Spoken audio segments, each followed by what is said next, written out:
I remember arriving at Heathrow to go to Australia, and I started sitting around the senior players, and I started pestering them, asking them about Warney, asking them about McGrath. What's it like to play against this great Australian side? And I always remember hearing kind of the messages back, and I remember looking at them going, what the fuck are we getting on this plane for?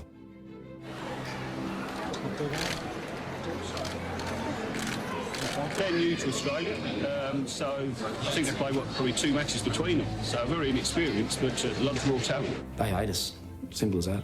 And we, are not that fond of them either. I don't care how we get on about anybody else. The only series that really matters is the Ashes. Doesn't matter how you go against anybody else. Does not matter.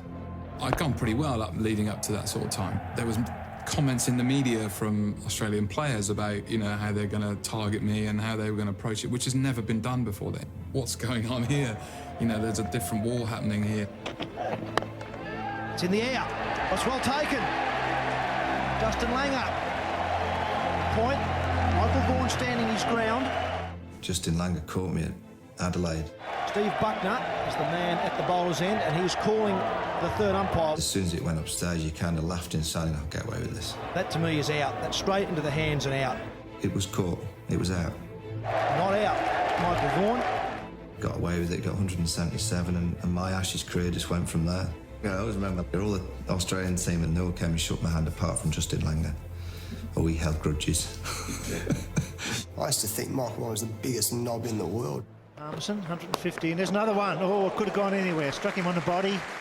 I remember in 2003, we'd struggled our arse off, and we were about 60 or 70 at lunch, and that was very unlike Haydos and I. It's about a shout, bit of length too.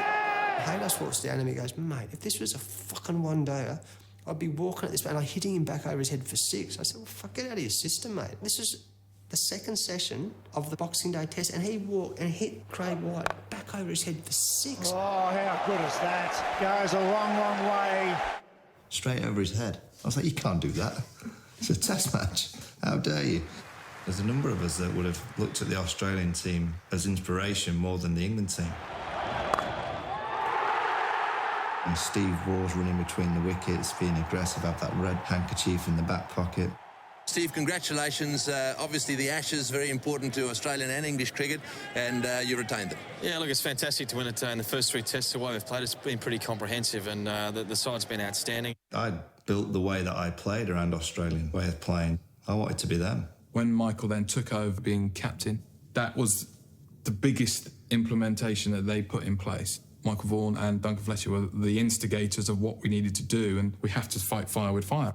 And I rang my dad and I said, Dad, I've just been given the England Test captaincy. And he just went, he said, there must be in fucking dark times. Michael Vaughan convinced England that they were not just better than average, but very good. He put together a strong fast bowling attack. He made Flintoff the talisman. He chose people who were ready for a hardcore cricket. I got to play a lot with Mark Taylor and then Steve Waugh, and it was just passed down through the generations of what it meant to be playing against England. Ricky Ponting will be appointed as Stephen Waugh's successor. Looking back to a lot of junior sides, I was always captain in those junior sides, and it was something that I always dreamt of doing. I was exceptionally excited about what it meant. Captaincy is an extension of your personality and how you deal with people and handle people, how you see the game. I used to joke that the 2 most important jobs in Australia were Prime Minister and the Australian cricket captain.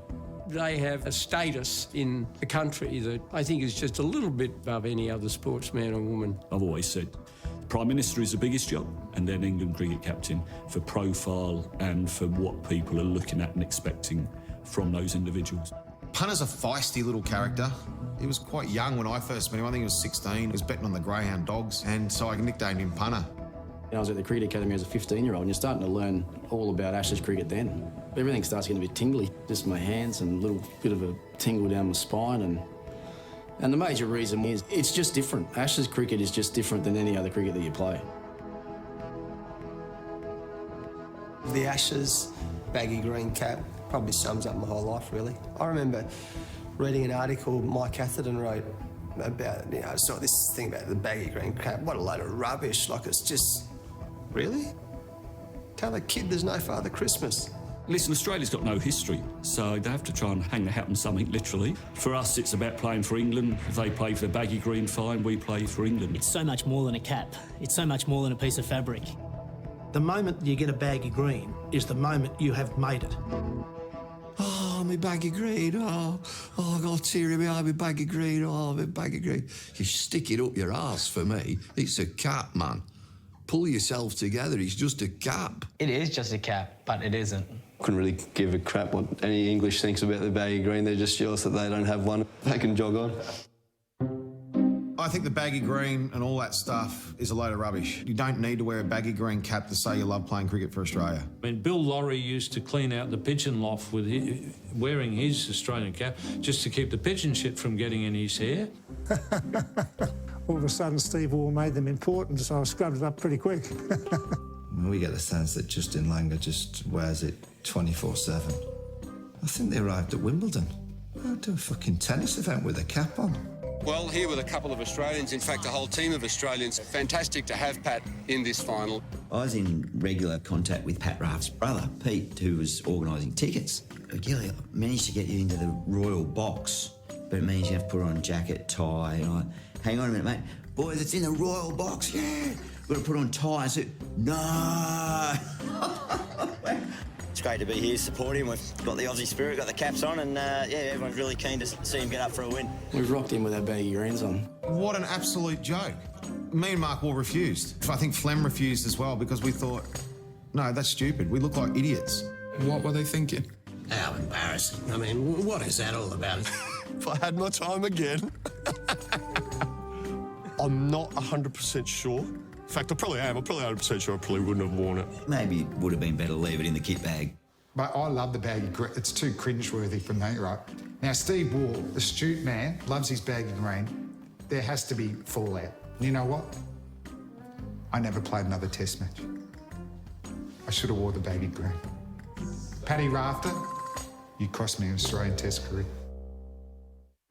London-bound, Ricky Ponting eager to begin his first Ashes tour as captain. You know, there's extra incentive for me, I guess, as well, being my first Ashes tour as captain. We spent 12 months working out who Australia were. We wanted to know what makes them tick. And that was the great thing that we had, I think, as a team, was the mystique we had around a lot of our players. I didn't want anyone to know about us. You know, I had some good information about every single player. Who from? I can't possibly say. If we play against that Australian team of what we've seen and read, we're knackered. You'll go to bed at night frightened. I said, we find out who they are, and then you realise they're just humans. They'd heard time and time again that this English team might be a match for them. And I think deep down they probably didn't buy into that. Deep down I thought, I think we're right here. I think we'll be right. Hopefully win the first hour of the first day, then everything should be OK for us. Just got to win. Just got to beat them. Doesn't matter what it takes. You know, the history... the definition of your career, both as a team, personally, you just know the Ashes series will define you.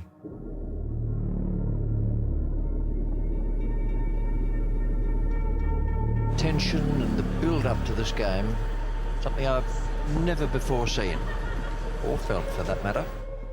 The atmosphere here on the first day, I'd almost call it tribal. It was a ground that, even with Australians in it, felt like it wanted Australian blood. Yeah, you're nervous. Oh, you're probably more nervous for an Ashes test than any other. And then the moment you get your blazer and your cap on and you walk through the long room to toss up and the roar for the Ashes, now the England captain's walking out and it's a roar, you're like, oh, shit, here we go. Michael Vaughan leads out England. Listen to this.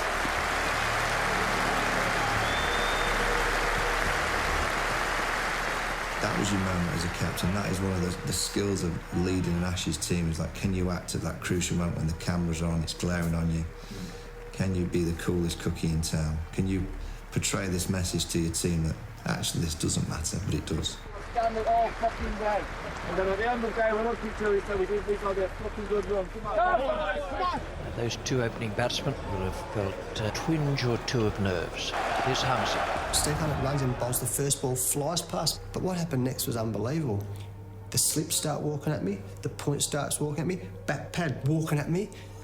And like, these guys are all over us. And Haydos walks down to me and goes, mate, these boys are serious, be sharp.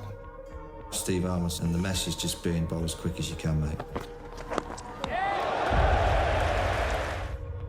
Whoa. And then Ados got hit for the first time that I can ever remember hitting the helmet. Hold him! That's the line from Hoggart. Ricky got cut under his eye. They all came in and swarmed like a pack of dogs. I'd never seen that from an England side before. Ricky getting hit on the head. Really? No one hits punter in the head. Blood pouring out and him just sort of swatting it off as though it wasn't a problem. This side here somewhere. He was as tough as old boots. Went and saw a plastic surgeon that afternoon to make sure I didn't lose my good looks. That's lovely cricket. That's out. That's out. He's gone. 6 down, 126. Well, that's got to be clear. That's got to be out. Yes, he's gone. Plum LBW. Harmison has struck again. Start of the day, you said that we'll have the Aussies back in the pavilion for 190. I think they would have said that'll do us just fine. Thank you very much. That is only the beginning of the saga that is the Ashes. 190 all out Australia is brilliant for England. It's important that the England batsmen don't throw it away. And Glenn McGrath has got the ball. He's on 499 wickets. In the air, out. Got him. That's 500 for McGrath. Wonderful cricketer. Brilliant bowling. First ball off the tee. Glenn McGrath has 500. I took the catch. Marcus Trescott, I think, oh, yes. I think he had some fancy boots with gold 500 or something. We were going, you are such a knob. Bowling! McGrath is on song here at his very best. Oh, Flintoff gone too. 5 for McGrath. McGrath demolishing us with a new ball, Warren bamboozling us with a couple of deliveries. Is really well bowled. They really believed they could beat Australia. And then England got hammered. And so you just thought, it's back to square one. It's no different from how it used to be. The Australians have won this opening test match. England all out in their second innings for 180 in 58.1 overs. For guys that had played against Australia before, maybe some old wounds opened up a bit. We were shocking. We were scared. I think that a lot of the guys just thought, oh, it's the same old England. And I probably shouldn't be saying this, but Justin Langer said, let's go into the England dressing room, and he pointed out to all the England players and said, you're whatever. And I just thought, we're a bit too cocky. Went into their change rooms to sing our team song at Lord's. Late into the evening, they'd all cleaned out. Hey, the easy beats and throwing beer everywhere and drink. Oh, God. Fucking arm in arm, we're lifting each other up. And then it's the song, and underneath the Southern Cross I stand, a sprig of wattle in my hand, a native of our native land, Australia, you fucking beauty. Oh, looking back now, I wish we hadn't had as many beers as we had before we went down there. And we're sort of walking out thinking, might have been better doing that when we just retain the Ashes. I'm not sure if the English actually know that we even did that. They might not to this day. I don't know, there's a karma in sport, isn't there? They'll probably look back and think, phew, that karma's bitten us on the arse here.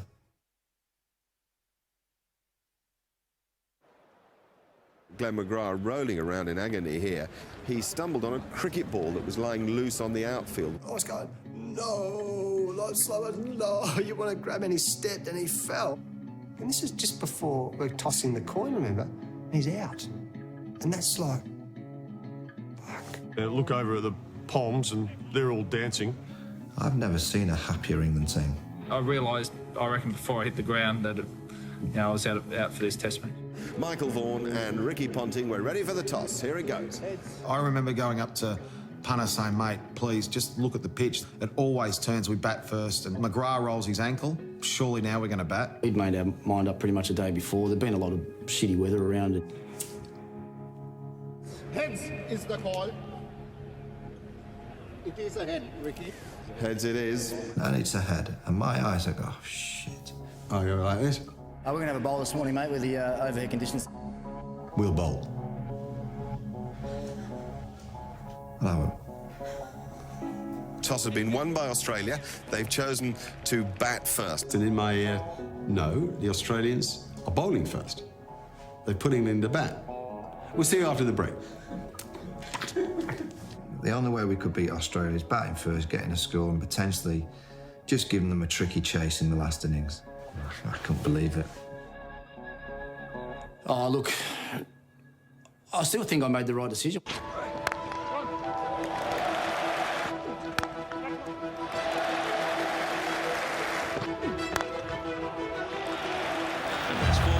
They came out like possessed. Trescothick and Strauss, I mean, just smashed them.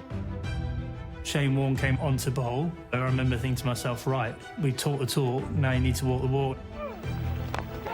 There he goes. Really good stroke from Strauss, but it sends a signal that England have rather changed their game plan. Trez whacked him over his head a couple of times as well. Oh, that's a terrific hit. And it kind of set the tone for we're going to come at you.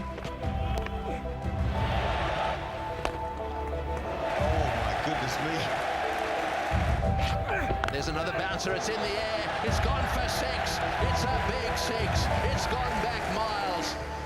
By the end of that first day, England were believers, and the Australians were thinking, how did that go so badly wrong? Whispering a bit in corners, they should have batted. We had a batted, who knows, it might have been different. And that's where I thought within our team for the first time, we had a few little cracks appear. We had a few little factions forming. With 2:35 to win the game for Australia, Michael Vaughan calls Andrew Flintoff into the attack.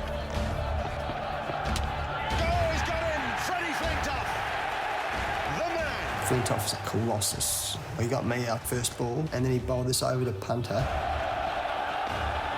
that's so close!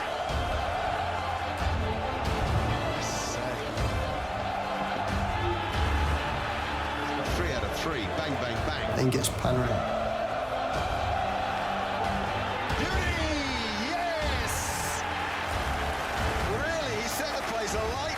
That sort of stage in my career is probably when I was batting as well as I ever played, and I'm happily walking off saying, well, not much I can do about that. These are moments. These are my big moments. The second last night, I came out to bat and Ashley Giles was bowling into the rough out here, and I sort of went to block one and hit me in the pad. Catch!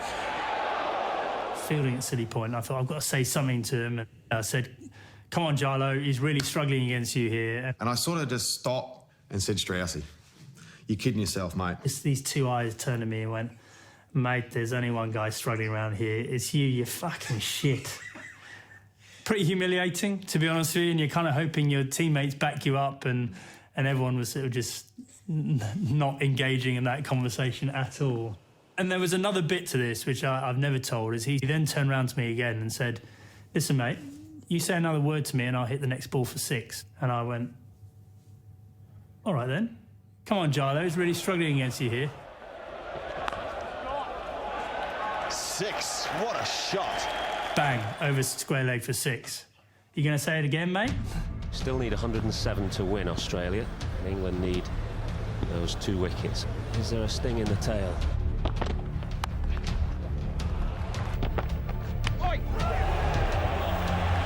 Warney hit him everywhere. Brett Lee was hit everywhere. Whoops, there it is. Oh, he's hit him hard, yep. Jeez, Bingham took some bruises. Got him! Well done, Flintoff. Warney played incredibly well, actually, and then trod on his stumps. Once again, little things that happen in games, you think back, so how has he done that? How's that happened? Oh, inside edge for 4. England supporters, head in their hands. And then it gets closer and closer and closer and closer, and it's like, oh, so close. Close to unwatchable, if you're English. Oh, he steered that on away. Oh, and there's a dive down at third man. As soon as he spilled it, I went, fuck, that's it. We ain't getting another chance. I thought, we're gone now. We can't come back from this. Being able to lace this cover drive, I just thought, that's game over. But there's a deep point there. 2 metres either side, it's game over. So close, so close.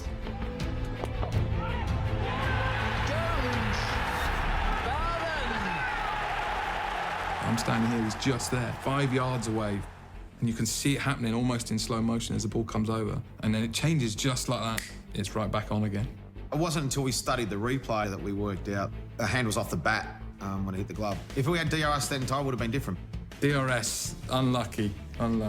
Get on with it. It was late night. I think I was still at school the next day and just watching it and thinking, this sucks. It was the first time I actually felt what it was like to be a part of an Ashes team but not be a part of the Ashes team.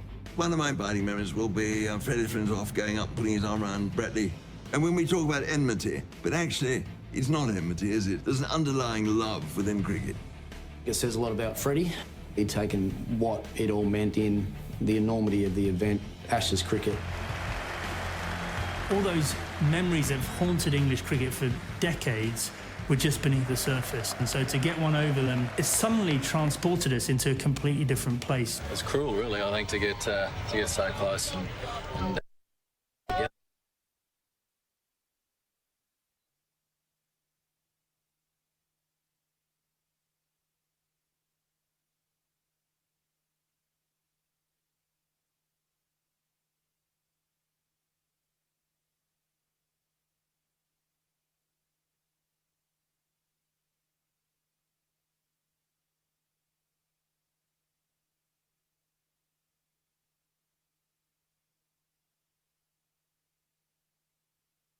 that's what I suppose is the most disappointing thing. It would have been easier to get flogged by a lot.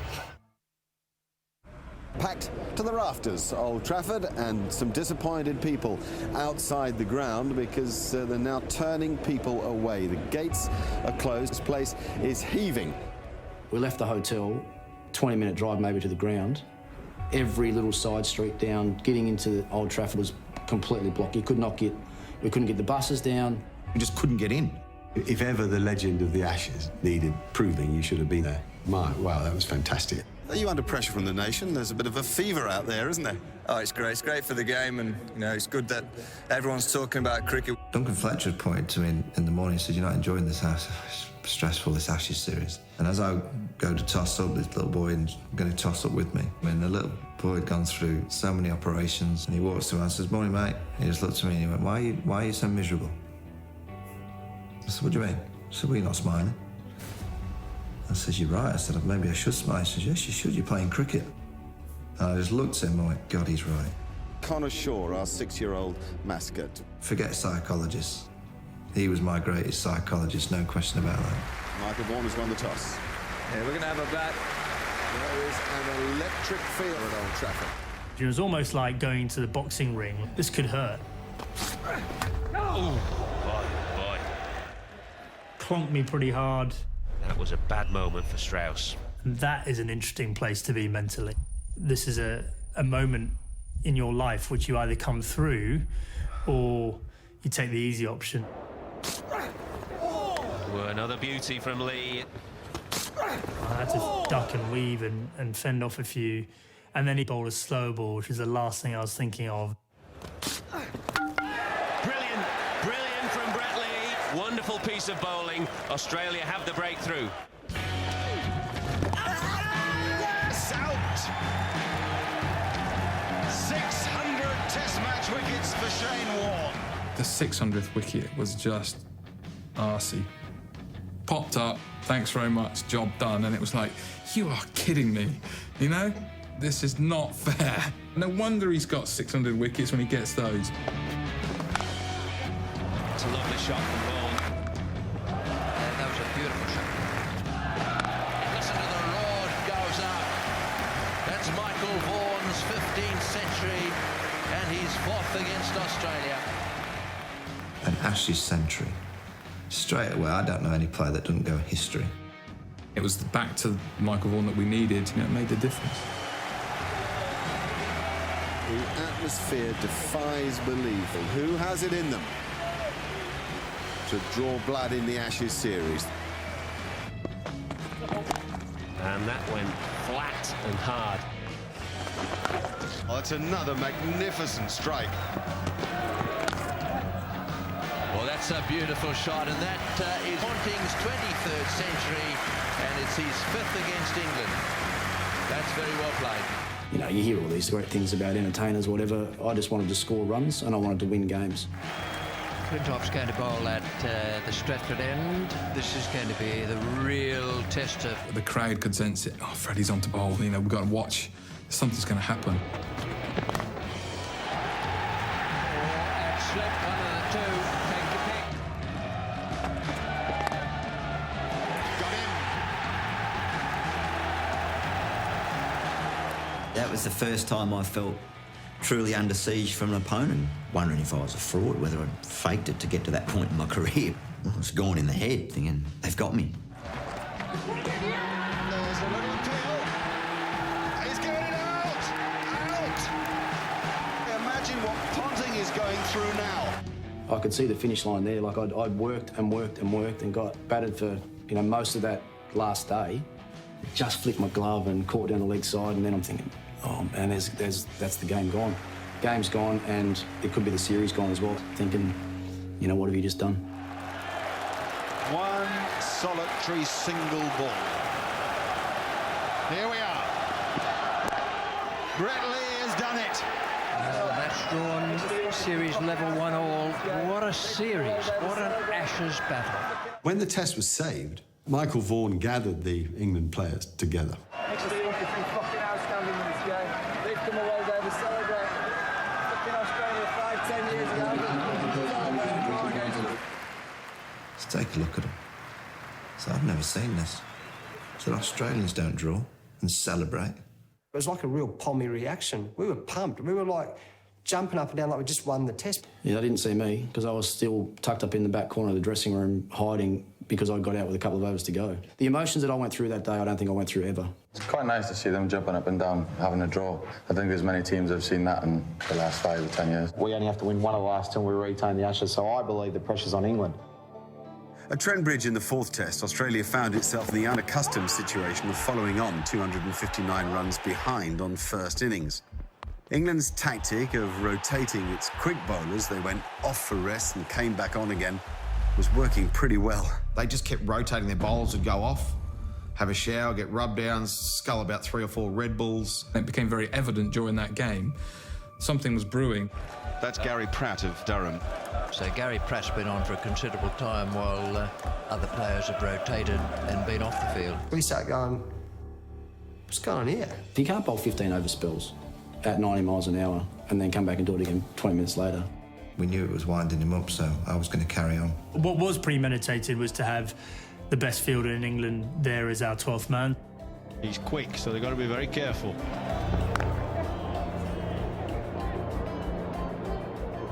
Quick. Oh, he's gone, I think. Gary Pratt is the substitute fielder. Well, what a pick up and throw. So happy about something, Ponting. Ricky Ponting's reaction as he walked off the pitch was like manna from heaven for us. It was like, we're getting to them here. I look up and see their coach with a big smile on his face hanging out from their balcony.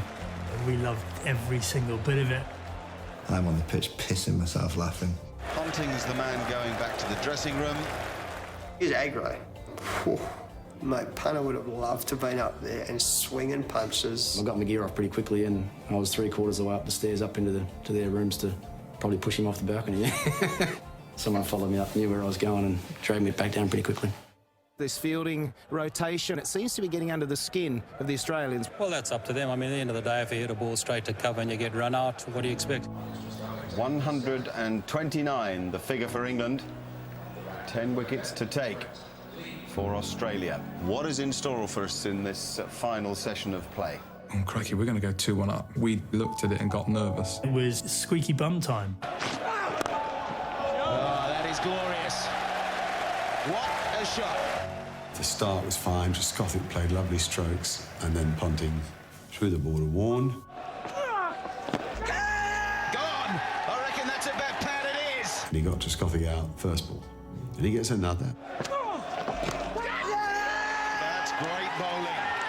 But you do wonder. You do, because it's him. Oh, he's got him. He's got him. And he damn nearly pulled it off. And that's it. England go to a 2-1 lead in the series. And Australia now must win at the Oval if they're to retain the Ashes. I went to a box, one of the hospitality boxes. And in the corner, there was an old woman blubbing. I said, is there anything I can do to help? And she looked half up and said, my son's just hit the winning runs. And it was old Mrs. Giles blubbing her heart out. And if we thought the country was on board, now they're riding the high sea. The ship's pulling out of the harbour and they're all trying to get to the Oval. Everything is at stake.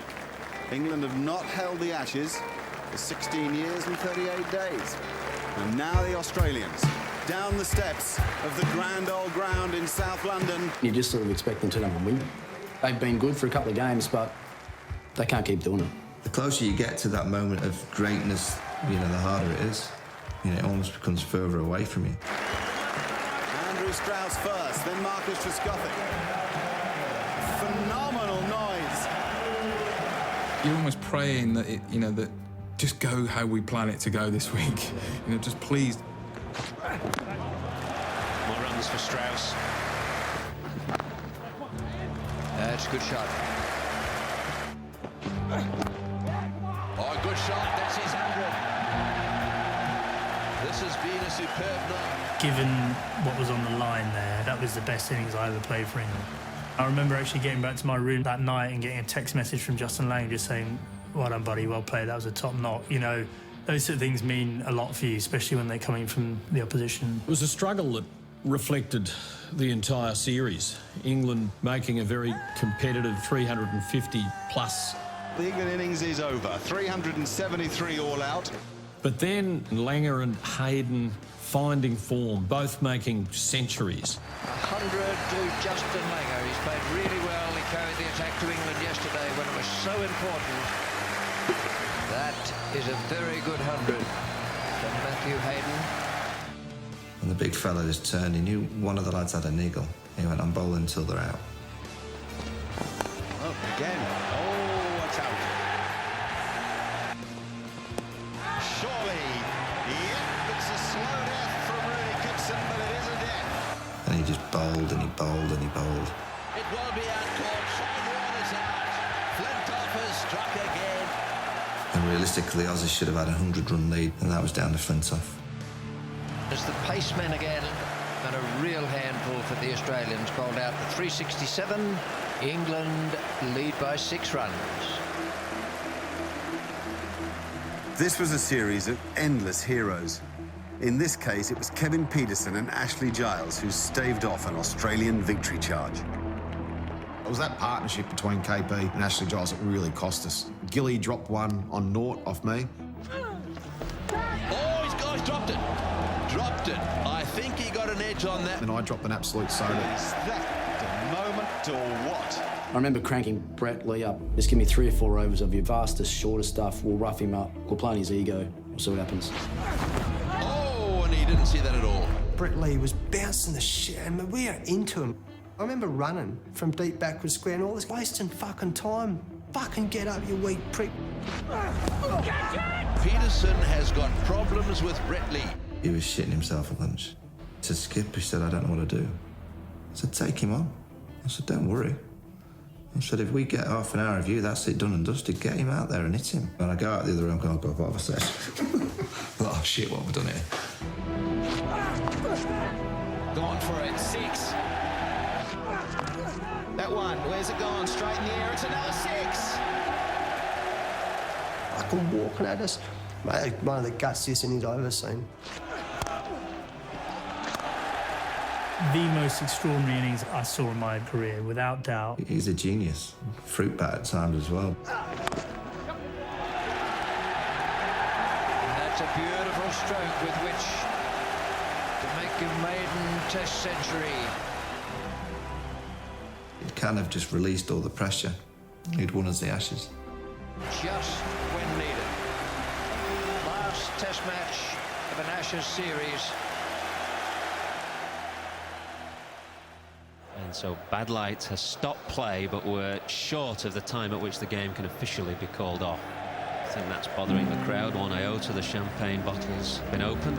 Slight anticlimax for the players. They will remember this moment for the rest of their lives. We were in the changing room. The game had been called off, but no one in the public knew. So we had about probably 5-10 minutes before anybody knew what was going on. And I remember just dancing around, jumping about and singing. It's all timed perfectly. There it is. England have regained the Ashes. And it ended with the umpires lifting the bails. It was such an anticlimax. I had to walk into the opposition change rooms without feeling like we'd given up a fight. You know, the game had been called off and we here's me saying, well done, mate, you've got the Ashes back.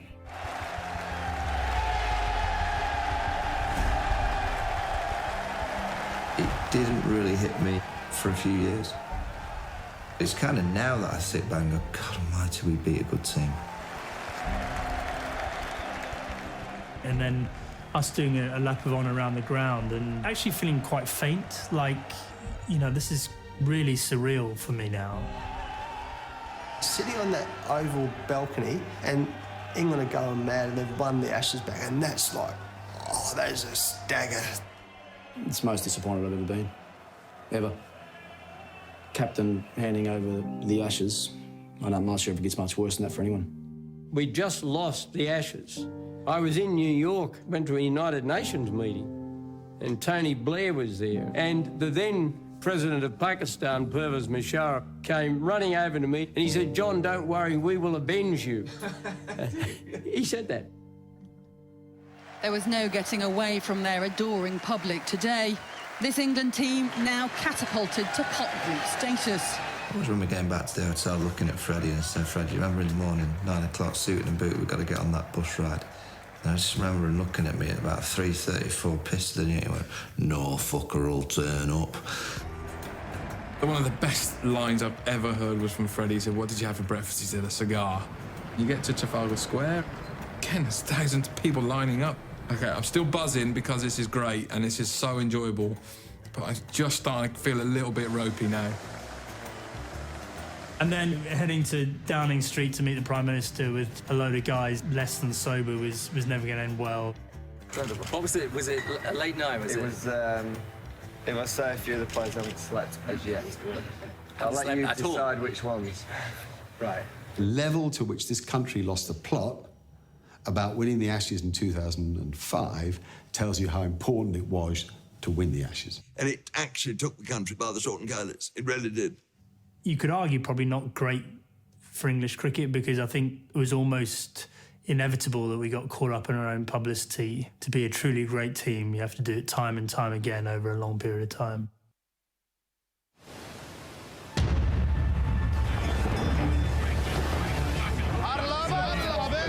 Australian Meat and Livestock, they had this great idea for the Australia Day Lamb campaign. Richie. Cookie, where are you? Don't know. What's up? Can you make an Australia Day barbie at my place? Bit of cricket, couple of lamb chops. You in? Yeah, all right. And he was inviting all these people, and I ring him up and say, Richie. 2 for 22. Australia Day barbie at your joint, I hear. Nope. Nope. And he hangs up on me. Welcome back to the Gabba.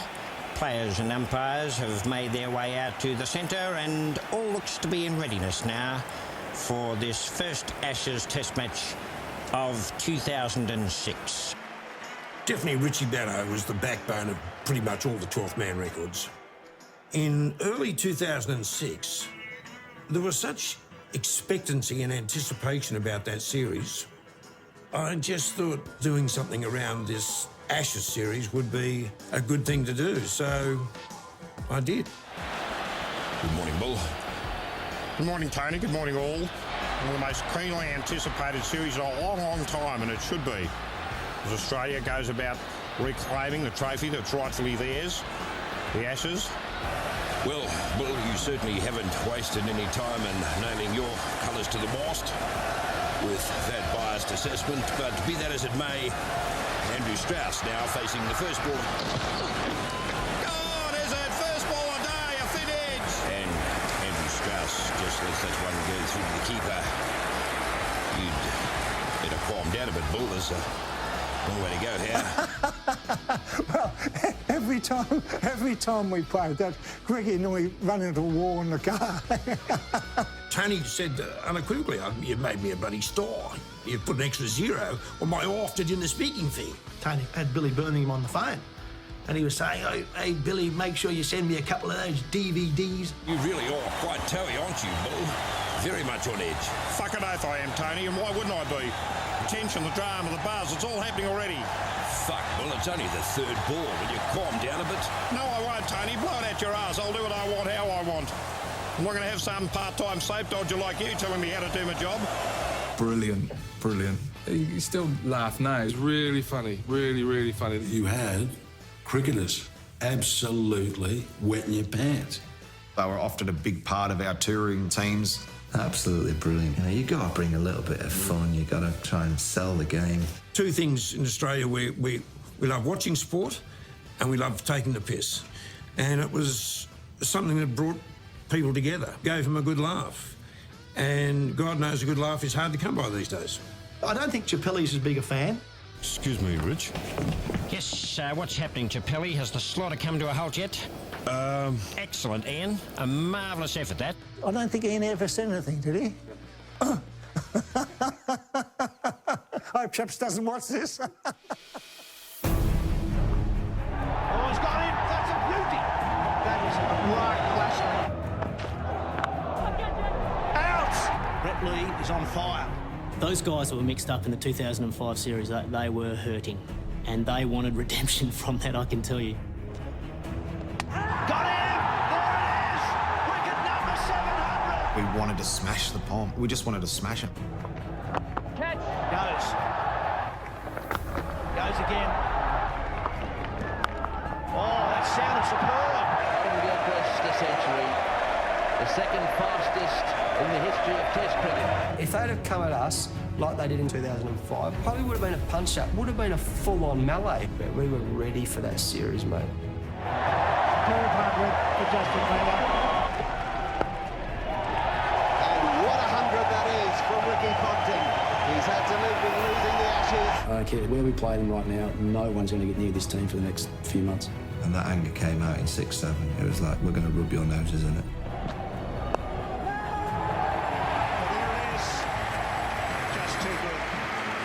Whitewash.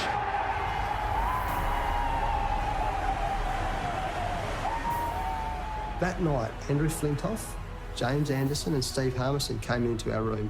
Right, boys, time for the song. Mate, this is legendary. We want to be in for it. This is England captain. I want to sing. I'm going, mate, fuck off, you're out. One of the Barmy Army goes, that was an absolute disgrace. You should be ashamed of yourself. I've never felt lower. What'd you say to him? Tell him to fuck off.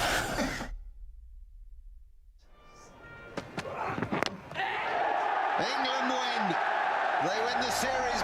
They win the Ashes. The series since 2005 have been remarkable. Over the period, you'd mark England as the marginally better side. A lot has changed in English cricket behind the scenes since 2005. I think we have had a slight better of it over the last 10 years. You know, you get people come up and start nailing you about losing, but it's like they think that we don't care. It's probably the opposite of that. We probably care too much.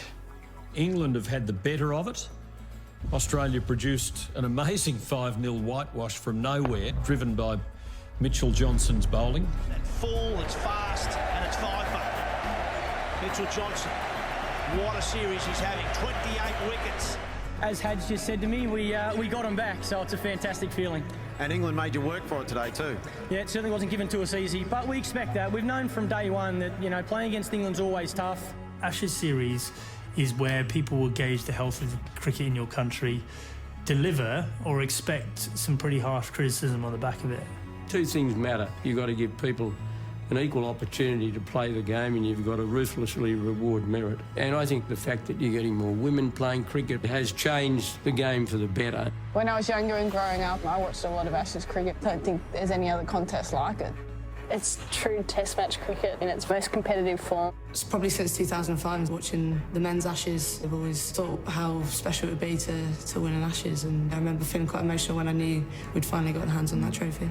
This really important era, I guess, of women's cricket and women's sport around the world. There's a really strong fight between our nations to lead the way in that sense. For some reason, whenever you play Australia, everything seems to be worth more. Unless you've played in it, you won't be able to explain that feeling of walking on the pitch playing against the Australian team.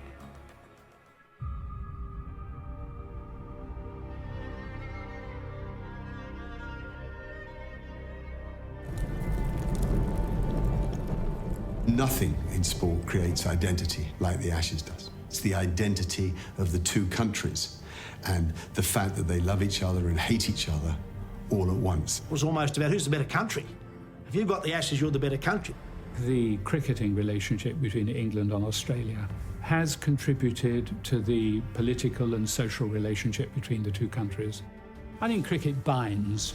It's one of those relationships that has its hot and cold periods. Some of the patronising attitude of some of the English to Australians, some of the chip on the shoulder of some of us, I think it's gone. But don't underestimate the almost father-son sort of intensity of competition. Is certainly the most important series and the one you want to play in and the one you want to do well in. It can be a rollercoaster ride, Test match cricket. As soon as you throw the Ashes on top of that, it gets emotional. It's giving me goosebumps sitting here now. What matters to me is playing for the flag. When they hand you those sweaters, it's quite an emotional bit of time. The deep-lying history with the convicts adds a little bit into the mix. That's why the kind of the friction with the history works. And it's a common thread. That's a tie that will be there forever. And we act like we're the biggest enemies in the world, but actually, I haven't met one bad one yet. The amount of times we walk down the street and some bloke just comes up and goes, just make sure you beat the Poms. Just make sure you beat the Poms. That's all we're asking. And we're like, mate, we're doing our best. Reputations, there's no doubt, are built and forged on what you do in Ashes cricket. There's nowhere to hide. You can either swim or you can sink. Two great teams, two great nations. We just got to make sure that we preserve it. The biggest rivalry in world cricket, there's no doubt about that. A rivalry forged in fire.